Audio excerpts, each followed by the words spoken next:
بسم اللہ الرحمن الرحیم نحمده ونصلي ونسلم على رسولنا الكريم اما بعد رب اشرح لي صدري ويسر لي امري واحلل عقدة من لساني يفقه قولي رب يسر ولا تعسر وتمم علينا بالخير وبك نستعين يا فتاح رب زدني علما رب زدني علما۔ پچھلے درس میں اور اسی طرح پچھلی چند آیات پہلے اللہ تعالیٰ نے ایمان کے معتبر ہونے اور اسی طرح ایمان کے کسوٹی ہونے کو ذکر فرمایا، اور ذکر اس طرح فرمایا کہ فَإِنْ آمَنُوا بِمِثْلِ مَا آمَنْتُمْ بِهِ فَقَدِ اهْتَدَوْا، یعنی ایمان لانا اور اسی طرح ایمان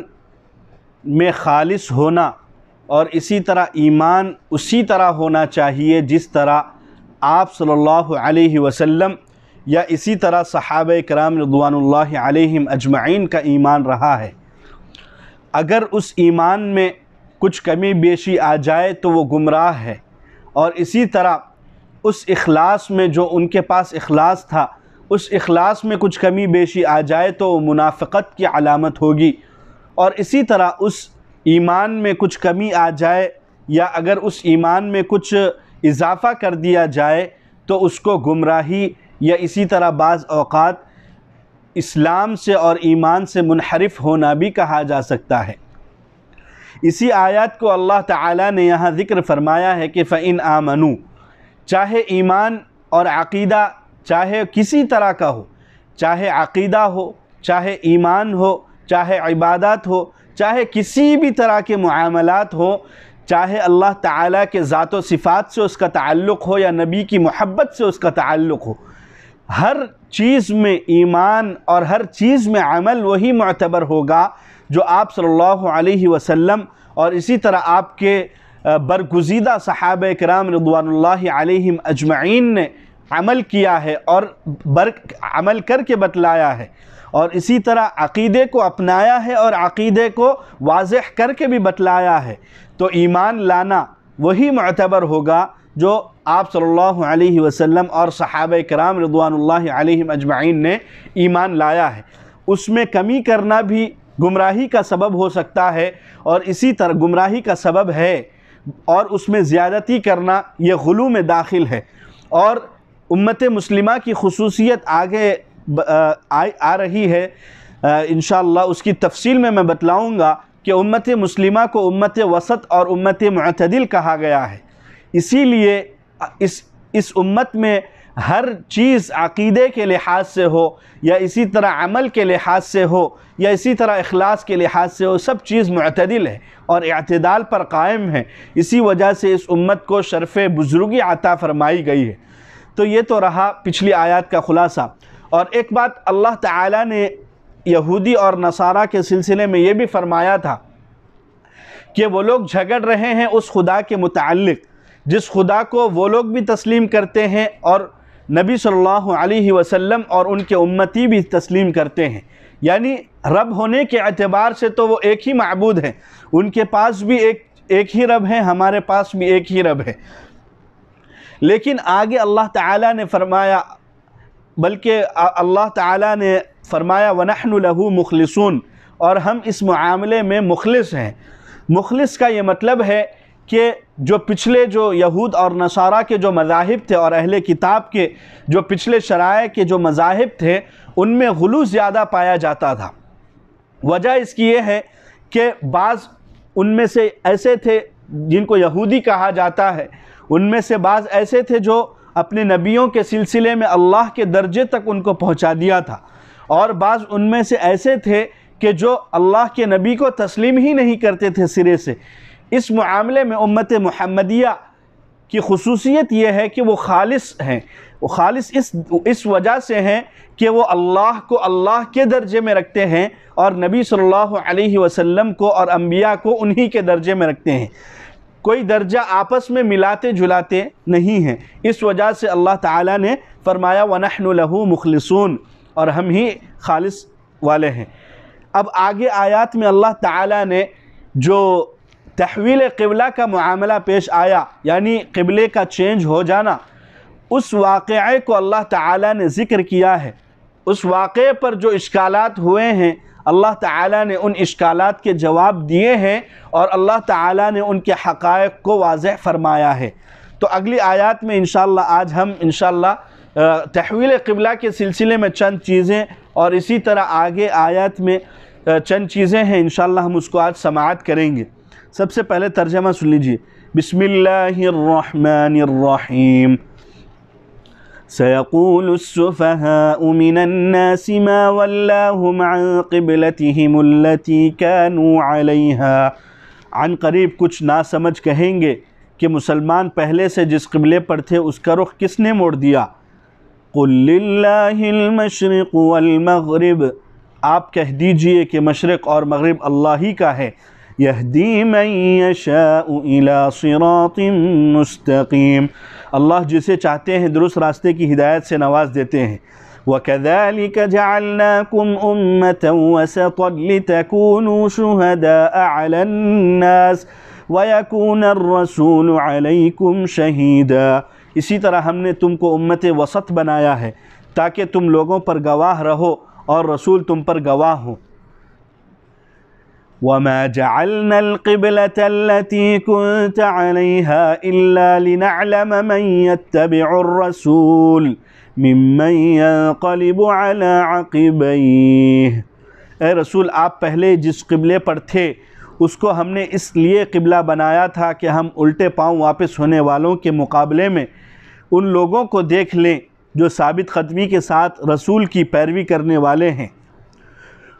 وَإِن كَانَتْ لَكَبِيرَةً إِلَّا عَلَى الَّذِينَ هَدَى اللَّهُ، اور یہ بات واقعی گرا گزرتی ہے مگر ان لوگوں پر نہیں جن کو اللہ تعالیٰ نے ہدایت عطا فرمائی ہے۔ وَمَا كَانَ اللَّهُ لِيُضِيعَ إِيمَانَكُمْ، اور اللہ تعالیٰ تمہارے ایمان کو برباد کرنے والے نہیں ہیں۔ إِنَّ اللَّهَ بِالنَّاسِ لَرَؤُوفٌ رَحِيمٌ، بے شک اللہ لوگوں کے ساتھ بہت شفیق اور مہربان ہے۔ یہ تو رہا ترجمہ۔ اب اس ان دو آیات کے ذیل میں چند چیزیں قابل غور ہیں، اور اسی طرح اس آیت میں سب سے پہلی آیت میں سیقول السفہاء میں، اس آیت میں مخالفین کا اعتراض جو قبلے کے چینج ہونے پر ہے اس کو نقل کر کے اس کا جواب دیا گیا۔ اس اعتراض اور جواب سے پہلے قبلے کی حقیقت اور اسی طرح اس کی مختصر تاریخ کو سن لینا ضروری ہے، جس سے سوال و جواب کا سمجھنا آسان ہو جائے گا۔ سب سے پہلی چیز ہے قبلے کے معنی کیا ہیں۔ ڈکشنری کے اعتبار سے قبلے کے معنی ہیں سمت توجہ، یعنی جس چیز کی طرف ہم متوجہ ہوں اس کو کہا جاتا ہے قبلہ، یعنی جس طرف رخ کیا جائے اس کو قبلہ کہا جاتا ہے۔ اور ظاہر ہے کہ مومن کا رخ ہر عبادت میں صرف اللہ وحدہ لا شریک کی طرف ہی ہوتا ہے، اور اس کی ذات ایسی ذات ہے کہ جو مشرق اور مغرب اور شمال اور جنوب کی قیدوں اور سمتوں سے پاک بھی ہے اور بالا تر بھی ہے، اور اسی طرح وہ کسی خاص سمت میں بھی نہیں ہے، اور اس کا اثر طبعی خاص طور پر یہ ہونا چاہیے تھا، یعنی اللہ تعالیٰ کسی سمت میں نہیں ہے، اس کا اثر یہ ہونا چاہیے تھا کہ کوئی عبادت کرنے والا شخص کسی خاص رخ کا پابند نہ ہو، اور اسی طرح جس طرف اس کا جی چاہے اس طرف رخ کر وہ اپنی عبادت کو انجام دے اور اللہ تعالیٰ کے قرب کے منازل حاصل کرے۔ اور ایک ہی آدمی کسی وقت ایک طرف اور کسی وقت کئی طرف رخ کرتا تو وہ بھی بیجا نہ ہوتا۔ لیکن ایک دوسری حکمت عملی اس کی مقتضی ہوئی، یعنی ایک دوسری حکمت جو پیش آئی وہ یہ ہے کہ تمام عبادت گزاروں کا رخ ایک ہی طرف ہونا چاہیے۔ سب سے پہلی چیز تو اثر تو یہ ہے اللہ تعالیٰ کے ہر سمت سے پاک ہے، لیکن ایک دوسری حکمت یہ ہے کہ تمام عبادت گزاروں کا رخ ایک طرف ہونا چاہیے، اور وہ یہ ہے کہ عبادت کی مختلف قسمیں ہیں۔ بعض عبادات جو ہوتی ہیں وہ انفرادی عبادات ہوتی ہیں، جیسے نماز، جیسے روزہ اور اسی طرح مختلف چیزیں، اور ذکر اللہ اور اسی طرح مختلف چیزیں. اور بعض عبادتیں وہ ہوتی ہیں جو اجتماعیت چاہتی ہیں، اور جیسے نماز، حج اور اسی طرح مختلف چیزیں ہیں. تو جن عبادتوں میں اجتماع مقصود ہوتا ہے ان عبادتوں میں مسلمانوں کو ایک سبق یہ بھی سکھلایا گیا ہے اور معاشرتی آداب یہ بھی بتلائے گئے ہیں کہ مسلمان ایک ہو کر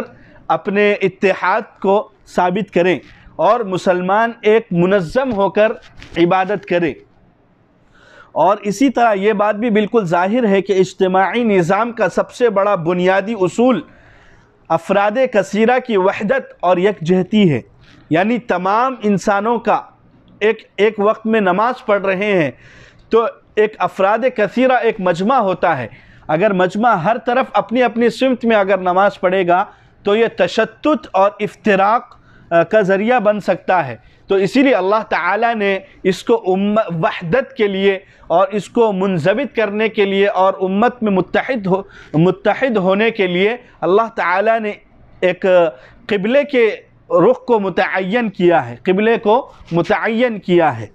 اور یہ وحدت زیادہ قوی سے قوی ہو جاتی ہے. اور اسی طرح انفرادیت اور تشتت اجتماعی نظام میں سم قاتل ہے.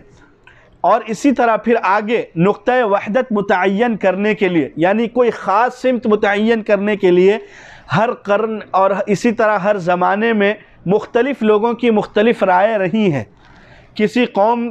کے لوگوں نے نسب کو اور کسی قوم کے لوگوں نے حسب کو، اور اسی طرح کسی قوم نے نسل کو، اور اسی طرح کسی قوم نے وطن کو، اور اسی طرح کسی قوم نے جغرافیائی خصوصیات کو، اور کسی قوم نے رنگ اور کسی قوم نے زبان کو کیا ہے نقطۂ وحدت بنایا ہے. لیکن یہ دین الہی اور تمام انبیاء علیہم السلام کی شریعتوں نے ان غیر اختیاری چیزوں کو نقطۂ وحدت بنانے کے قابل نہیں سمجھا، اور نہ در حقیقت یہ چیزیں ایسی ہیں جو پورے افراد انسانی کو کسی مرکز پر جمع کر سکتی ہیں، بلکہ ان جتنے بھی چیزوں کو میں نے ابھی ذکر کیا ہے ان تمام چیزوں میں جتنا بھی غور کیا جائے یہ تمام چیزیں جو ہے وحدتیں در حقیقت افراد انسانی کو کثرتوں میں اور اسی طرح افراد انسانی کو جماعت میں بانٹنے کا کام کرتی ہے، اور اسی طرح آپس میں ٹکراؤ اور اختلافات کے اسباب پیدا کرتی ہیں. دین اسلام نے جو در حقیقت تمام انبیاء علیہم السلام کا دین رہا ہے، میں نے پچھلی چند آیات میں پہلے اذ قال لہ ربہ اسلم کے تحت میں نے ذکر کیا ہے کہ تمام انبیاء علیہم السلام کا ایک ہی مشن تھا، وہ تھا کہ بندے کو اللہ سے جوڑ دے، مخلوق کو خالق سے جوڑ دے. اور اسی طرح اسلام کا معنی ہی یہ ہے کہ بندہ اپنے آپ کو اپنے معبود کے سامنے پورے طور پر پیش کر دے، پورے طور پر پیش کر دے. تو تمام انبیاء علیہم السلام کا اصل دین اسلام ہی ہے.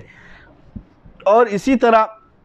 وحدت یعنی اکٹھا ہونے کا نقطۂ فکر اور خیال اور عقیدے کی وحدت کو قرار دیا ہے. سب سے پہلی چیز جو وحدت کے لیے ضروری ہے وہ ہے عقیدہ، یعنی عقیدہ درست ہو اور کروڑوں خداؤں کی پرستش میں بٹی ہوئی دنیا کو ایک ذات حق تعالی اور ایک ذات وحدہ لا شریک کی عبادت اور اطاعت کی دعوت دی جائے، جس پر مشرق اور مغرب اور ماضی اور مستقبل کے تمام افراد انسانی جمع ہو سکتے ہیں. پھر اس حقیقی فکری اور نظری وحدت کو عملی صورت اور قوت دینے کے لیے کچھ ظاہری اسباب بھی اختیار کیے گئے ہیں اور کچھ ظاہری وحدتیں بھی اس کے ساتھ لگائی ہیں. مگر ان ظاہری وحدتوں میں بھی یہ اصول رکھا گیا ہے کہ وہ عمل اختیاری عمل ہو تاکہ افراد انسانی ان کو اختیار کر کے ایک اخوت اور ایک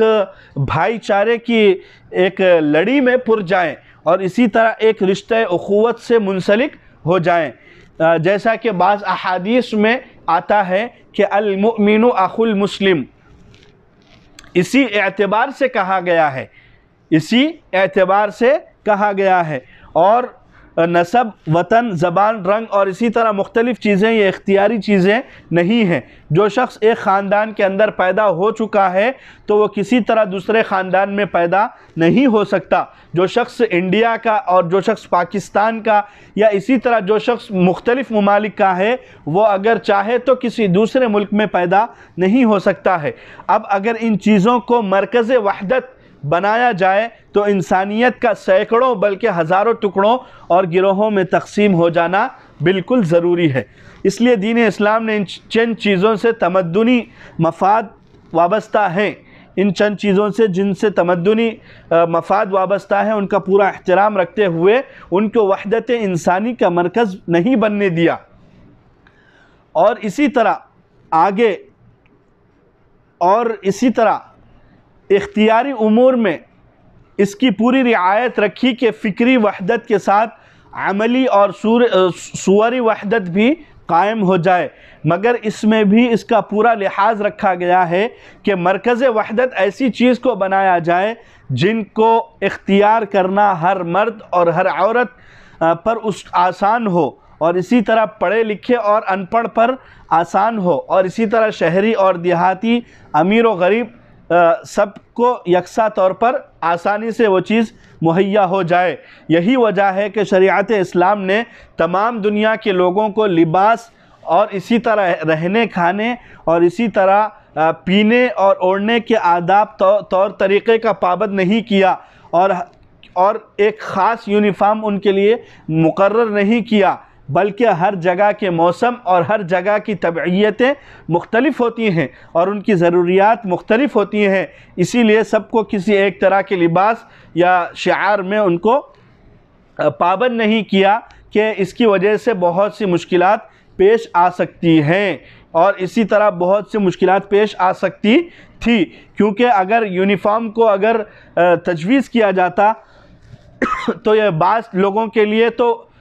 آسانی سے مہیا ہو جاتا، اور جو بعض مفلس لوگ ہیں ان کو اگر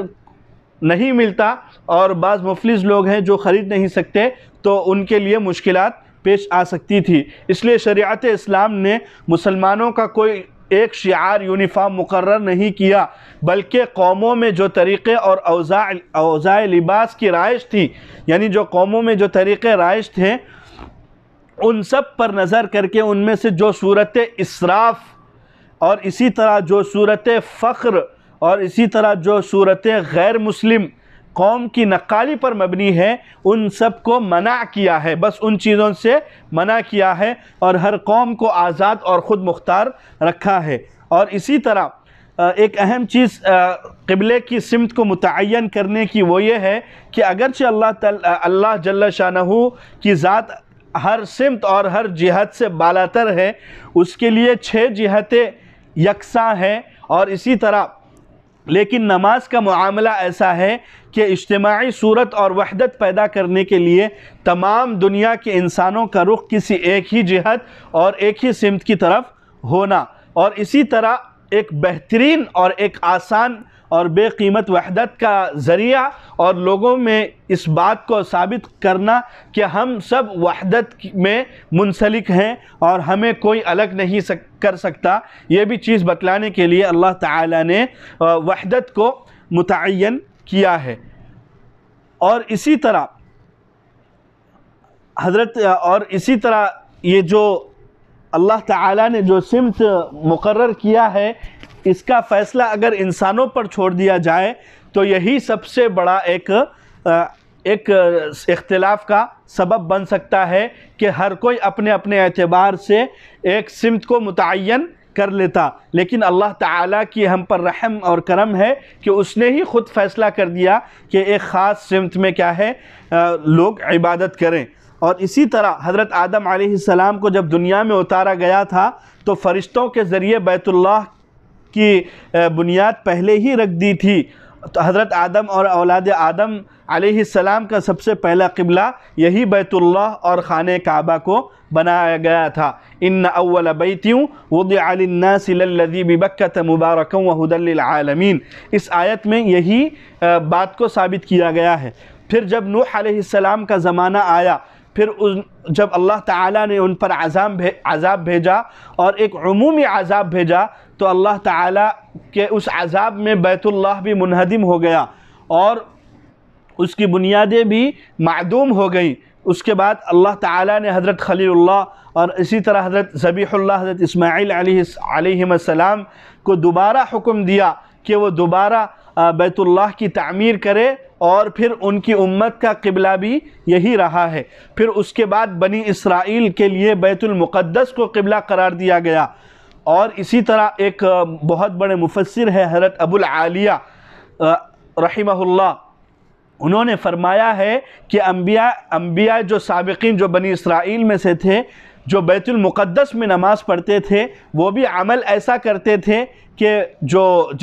یعنی بیت المقدس کی طرف بھی رخ ہو جائے اور بیت اللہ کی طرف بھی رخ ہو جائے۔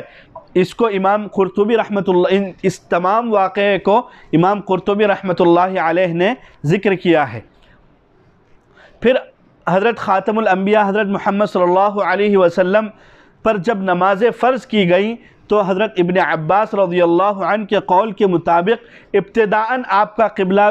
آپ صلی اللہ علیہ وسلم کے جد امجد حضرت آدم علیہ السلام کا قبلہ یعنی خانہ کعبہ ہی قرار دیا گیا۔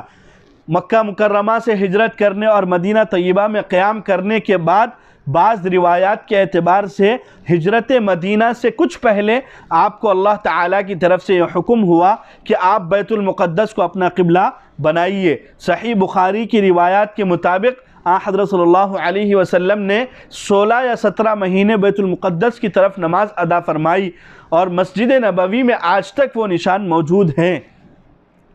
اور اسی طرح ایک اہم سبب اللہ تعالیٰ نے جو اس واقعے کو ذکر کر کے بتلایا ہے وہ ہے حکم خدا کی تعمیل کے لیے کمر بستہ ہو جانا۔ جس طرح حکم خداوندی کی تعمیل سید الرسل حضرت محمد صلی اللہ علیہ وسلم نے کر کے بتلائی، اور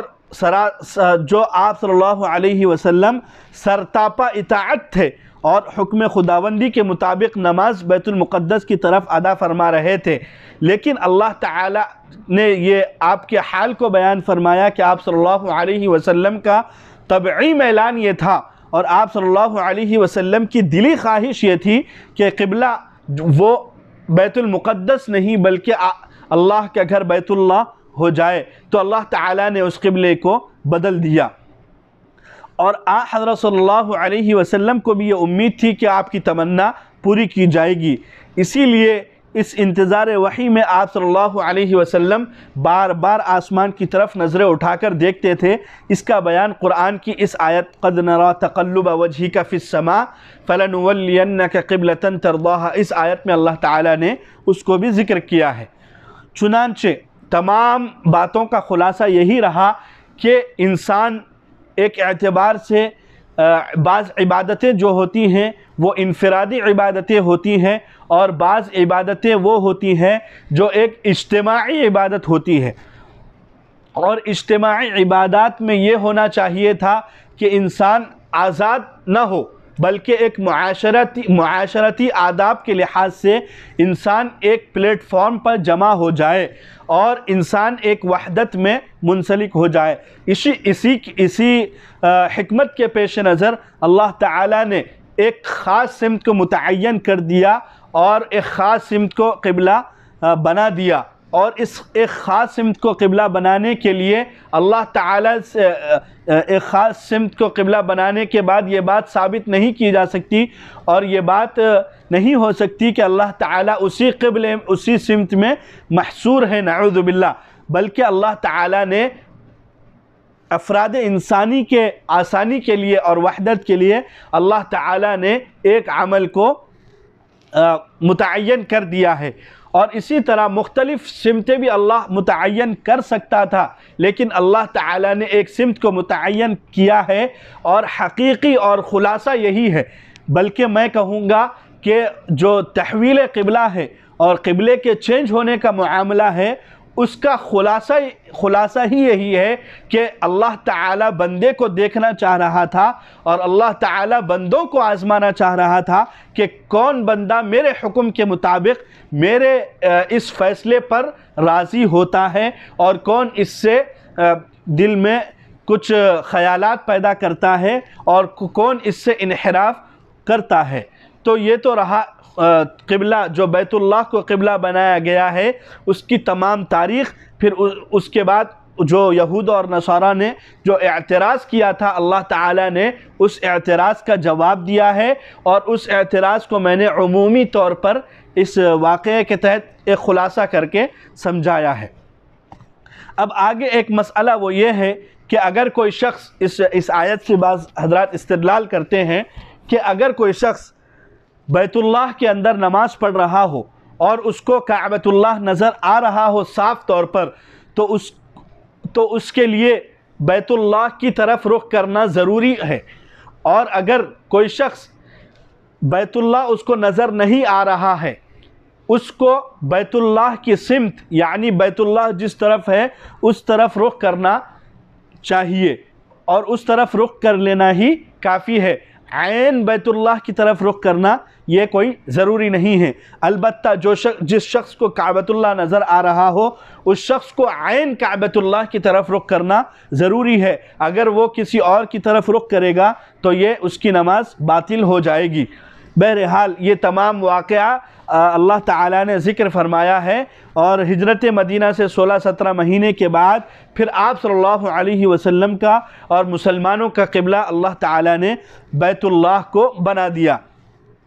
اور اس پر یہود اور بعض مشرکین و منافقین اور اسی طرح حضرت صلی اللہ اور منافقین حضرت صلی اللہ علیہ وسلم اور صحابہ کرام رضوان اللہ علیہم پر جو اعتراض کرنے لگے تھے اور ان کے دین کا بھی کوئی ٹھکانہ نہیں تھا، یہ تک کہہ گئے، ان کا قبلہ بھی روز روز بدلتا ہے، یہ تک بھی کہہ گئے، اللہ تعالیٰ نے ان تمام اعتراضات کا اللہ تعالیٰ نے جواب دیا ہے، اور وہ جواب یہ دیا ہے کہ قُلْ لِلَّهِ الْمَشْرِقُ وَالْمَغْرِبُ، کہ آپ کہہ دیجئے کہ مشرق اور مغرب یہ جو سمتیں ہیں اس کو اللہ تعالیٰ نے ہی بنایا ہے، اور اللہ تعالیٰ جس سمت کی طرف رخ کرنے کو کہیں اس کی طرف انسان کو اطاعت کرتے ہوئے اور سر تسلیم خم کرتے ہوئے اس کی طرف رخ کر دینا چاہیے۔ یہدی من یشاء الی صراط مستقیم۔ اور اسی طرح اس میں استقبال قبلہ کی حقیقت کو بھی واضح فرمایا ہے کہ کعبہ اور بیت المقدس کی کوئی خصوصیت نہیں بجز اس کے، یعنی اس میں کوئی خصوصیت نہیں کہ بھئی آپ نے کعبۃ اللہ کے اندر کوئی خصوصیت ہے اس وجہ سے اللہ تعالیٰ نے اس کو قبلہ بنایا یا بیت المقدس کو قبلہ بنایا، نہیں، بلکہ خصوصی وجہ یہی ہے کہ یہ حکم ربانی ہے، اور اس حکم ربانی کو جن لوگوں نے بھی اختیار کیا ہے اللہ تعالیٰ نے ان کو کیا ہے یہ خصوصیت عطا فرمائی ہے۔ پھر جس کو قبلہ اللہ تعالیٰ، اور اگر چاہیں تو ان دونوں کے علاوہ کسی تیسری چیز کو بھی اللہ تعالیٰ قبلہ بنا سکتے تھے، لیکن اللہ تعالیٰ پھر جس کو قبلہ بنا دیا گیا اس کی طرف رخ کرنے میں جو کچھ فضیلت اور ثواب ہے اس کی روح اصل میں یہ ہے کہ اللہ تعالیٰ کے حکم کی کیا ہے اطاعت ہے، اللہ تعالیٰ کے حکم کی اطاعت ہے، اور اس کے سوا کچھ نہیں ہے، جو بانی کعبہ حضرت ابراہیم علیہ السلام کی ملت کا بنیادی اصول ہے کہ اصل جو اطاعت ہے وہ ہے اللہ تعالیٰ کی، اور اسی چیز کو اللہ تعالیٰ نے پارے 2 کے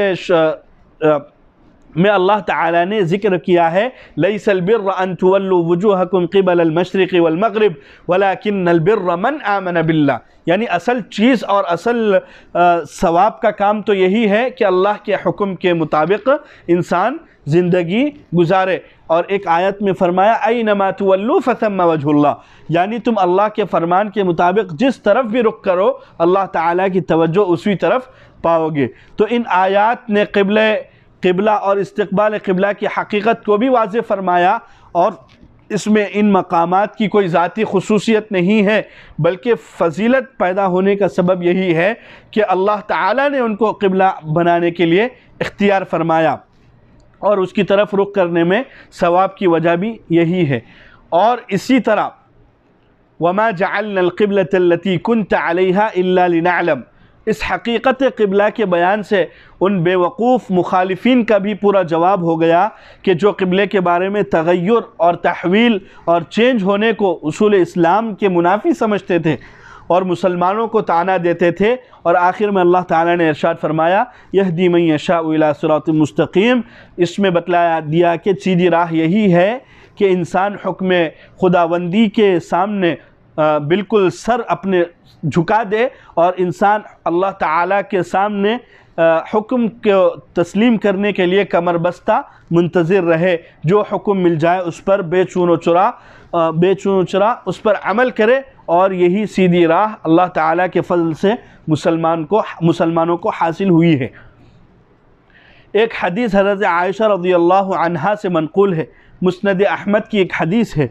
آپ صلی اللہ علیہ وسلم نے فرمایا کہ اہل کتاب کو مسلمانوں کے ساتھ سب سے بڑا حسد تین چیزوں پر ہے۔ ایک یہ کہ ہفتے میں ایک دن اللہ تعالیٰ نے عبادت کے لیے مخصوص کرنے کا حکم ساری امتوں کو ملا تھا، اور یہود نے ہفتہ اور اتوار یہود نے شنبہ اور سنیچر کا دن مقرر کیا تھا، اور نصارہ نے اتوار کا، اور حقیقت میں عند اللہ وہ جمعے کا دن تھا جو مسلمانوں کے انتخاب میں آیا۔ اور دوسرے وہ قبلہ جو تحویل کے بعد مسلمانوں کے لیے مقرر ہوا، یعنی چینج ہو کر مسلمانوں کے لیے مقرر ہوا، اور کسی امت کو اس کی توفیق نہیں ہوئی۔ اور تیسری چیز امام کے پیچھے آمین کہنا، کہ یہ تینوں خصلتیں صرف مسلمانوں کو میسر ہوئی ہیں، اہل کتاب ان سے محروم ہوئے ہیں۔ اور آمین کے سلسلے میں نے سورہ فاتحہ کے ضمن میں ذکر کیا ہے کہ آمین ایک دعا ہے، اور اللہ تعالیٰ نے اس دعاؤں کے سلسلے میں ایک اصول ذکر کیا ہے کہ وَلَا تُخَافِتْ بِهَا۔ اللہ تعالیٰ نے دعاؤں کے سلسلے میں یہ فرمایا ہے کہ ادعوا ربکم تضرعا وخفیہ، کہ دعائیں جتنا آہستہ کی جاتی ہیں اور جتنا پوشیدہ کی جاتی ہیں اللہ تعالیٰ کو اتنا زیادہ پسند بھی ہے، اور اللہ تعالیٰ نے اسی کا حکم دیا ہے کہ ادعوا ربکم تضرعا وخفیہ۔ خفیہ کہا جاتا ہے بالکل ہلکی آواز میں، تو اسی اصول پر فقہاء احناف نے یہ اصول مستنبط کیا ہے کہ نماز میں جو آمین ہے وہ آہستہ کہی جائے، لیکن بعض امام جیسے امام شافعی رحمہ اللہ اور اسی طرح امام احمد رحمہم اللہ نے اس کو ذکر کیا ہے کہ آمین کو زور سے کہنا چاہیے، لیکن حقیقی اعتبار سے دیکھا جائے تو اس میں اختلاف نہیں ہے، بلکہ یہ احادیث کی روح سے انہوں نے افضل غیر افضل کا فیصلہ کیا ہے، اور یہ چیز لڑنے کی نہیں ہے بلکہ یہ اطاعت کرنے کی چیز ہے۔ اور جو شخص زور سے آمین کہہ رہا ہے اس کو بھی چاہیے کہ وہ اتنی زور سے بھی آمین نہ کہے کہ لوگوں کی نماز میں خلل پیدا ہو۔ اب اگلی آیات میں وَكَذَلِكَ جَعَلْنَاكُمْ أُمَّةً وَسَطًا لِتَكُونُوا شُهَدَاءَ عَلَى النَّاسِ، اس میں ایک چیز اللہ تعالیٰ نے یہ بھی ذکر فرمائی ہے کہ وسط، سب سے اہم چیز اس آیت میں اللہ تعالیٰ نے وسط کا لفظ استعمال فرمایا ہے۔ وسط اس کو کہا جاتا ہے جو درمیانی امور ہو اور سب سے اچھی چیز ہو، خیر الامور جس کو کہا جاتا ہے۔ خیر الامور ایک حدیث میں ہے خیر الامور اوساطها، یعنی بہترین چیز جو ہے وہ کیا ہے؟ اوساط، یعنی اعتدال ہے۔ ترمذی میں حضرت ابو سعید خدری رضی اللہ عنہ کی ابو سعید خدری رضی اللہ عنہ سے روایت نقل کی گئی ہے کہ حضرت صلی اللہ علیہ وسلم سے لفظ وسط کی تفسیر عدل سے کی گئی ہے، جو بہترین کے معنی میں آتے ہیں۔ امام قرطبی نے اس کو ذکر کیا ہے، اور اس آیت میں امت محمدیہ کی خصوصیت ایک امتیازی فضیلت اور خصوصیت کا ذکر ہے، وہ یہ کہ یہ ایک معتدل امت بنائی گئی ہے، اور اس میں یہ بتلایا گیا ہے کہ جس طرح ہم نے مسلمانوں کو وہ قبلہ عطا کیا جو سب سے اشرف تھا اور افضل تھا، اور اسی طرح ہم نے امت اسلامیہ کو ایک خاص امتیازی فضیلت یہ عطا کی کہ ایک امت کو امت معتدل بنایا گیا۔ جس کے نتیجے میں ان کو میدان حشر میں امتیاز حاصل ہوگا کہ سارے انبیاء علیہم السلام کی امتیں جب اپنے نبیوں اور اپنے انبیاء کی ہدایت و تبلیغ سے مکر جائیں گی اور ان کو جھٹلا کر یہ کہیں گے کہ ہمارے پاس نہ کوئی کتاب آئی اور نہ کسی نبی نے ہمیں کوئی ہدایت کی، اس وقت امت محمدیہ کی طرف سے گواہی پیش کی جائے گی، اور جو گواہی امت محمدیہ پیش کریں گے اس پر پچھلے انبیاء کی امتیوں کو یہ جرح، ان کی گواہی پر وہ لوگ یہ جرح کریں گے کہ امت محمدیہ تو ہمارے زمانے میں موجود ہی نہیں تھی، اس کو ہمارے معاملات کی کیا خبر، اس کی گواہی ہمارے مقابلے میں کیسے قبول کی جا سکتی ہے۔ امت محمدیہ کے اس جرح کا یہ جواب دے گی کہ بے شک ہم اس وقت موجود نہ تھے، مگر ان کے واقعات اور حالات کی خبر ہمیں ایک صادق مصدوق رسول نے اور اللہ کی کتاب نے دی ہے، جس پر ہم ایمان لائے اور ان کی خبر کو اپنے معائنے سے زیادہ وقیع اور دقیق اور سچا مانتے ہیں، اس لیے ہم شہادت میں حق بجانب ہیں اور ہم سچے ہیں۔ اس وقت رسول اللہ صلی اللہ علیہ وسلم پیش ہوں گے اور ان گواہوں کا تزکیہ و توثیق کریں گے اور ان کو مضبوط کریں گے اور کہیں گے کہ بے شک انہوں نے جو کچھ کہا ہے وہ صحیح ہے، اور اللہ تعالیٰ کی کتاب اور میری تعلیم کے ذریعے ان کو صحیح حالات معلوم ہوئے ہیں۔ اس واقعے کو، محشر کے اس واقعے کی تفصیل صحیح بخاری، ترمذی، نسائی اور مسند احمد کی متعدد احادیث میں منقول اور مذکور ہے۔ الغرض، اس آیت میں امت محمدیہ کی ایک اعلیٰ فضیلت اور شرف کا راز یہ بتلایا گیا ہے کہ امت معتدل ہے، اور یہ امت معتدل اس لیے بنائی گئی ہے کہ اس امت میں چند چیزیں ہیں جو قابل غور ہیں۔ نمبر ایک، جو اس امت کے اعتدال کو سمجھنے کے لیے اور فضیلت کو سمجھنے کے لیے ہے، وہ ہے چند چیزیں ہیں۔ نمبر ایک کہ اعتدال کے معنی اور حقیقت کیا ہے۔ نمبر دو، وصف اعتدال کی اہمیت کیوں ہے کہ اس پر مدار فضیلت رکھا گیا ہے۔ نمبر تین، اس امت محمدیہ علی صاحبہ الصلاۃ والسلام کے معتدل ہونے کے جو واقعات کی روح سے واقعات کے روح سے ثبوت کیا ہے، اور ان تمام تفصیل کا ذکر انشاءاللہ ہم آگے نشست میں، اگلے درس میں انشاءاللہ ہم سماعت کریں گے۔ اللہ تعالیٰ سے دعا ہے کہ اللہ تعالیٰ ہمیں احکام اسلامی کے مقاصد کو سمجھنے کی توفیق عطا فرما، اور اللہ تعالیٰ اس میں جو حکمتیں جو پوشیدہ ہیں اور آج جو لوگ اعتراض کر رہے ہیں، اے اللہ انہیں حق کا راستہ دکھلا اور انہیں ہدایت عطا فرما، اور اے اللہ ہم سب کو نماز کی پابندی کرنے والا بنا، اور ہم سب کو آپ کے احکامات پر پورا عمل کرنے کی توفیق عطا فرما۔ آمین برحمتک یا ارحم الراحمین، والحمد للہ رب العالمین۔